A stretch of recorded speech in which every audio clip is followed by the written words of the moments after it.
এই এতিম বাচ্চারা খাচ্ছে, আল্লাহ তাআলা যেন এদেরকেও কবুল করেন, এদের উসিলায় যেন আল্লাহ তাআলা আমাদেরকেও কবুল করেন। গিয়ে কে মজা পাইছো? আমার খাইতে মন চাচ্ছে। হুজুরের খাওয়া চাটে কি ছিল মূলত? শুধু ডাউল।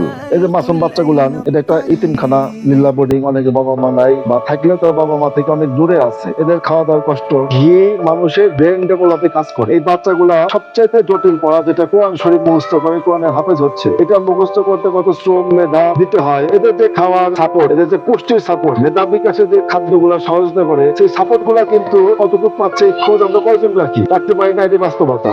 আমার ঘি খাঁটি জিনিস নিয়ে ব্যবসা শুরু করেছি। দোয়া রাখবেন যেন এখানে কোনো ভেজাল না হয় এবং এর জন্য উত্তরোত্তর প্রচার এবং প্রসার পায়। ব্যবসা করলে টাকা অবশ্যই আসবে, কিন্তু মানুষের দোয়া ভালোবাসা যেন পাই। আপনি যদি দেখেন তো ঘিয়ের সেন্টটা কেমন, আমাদের পুরাতন মানুষ। ঘিটা অনেক সুন্দর এবং একবার পিওর।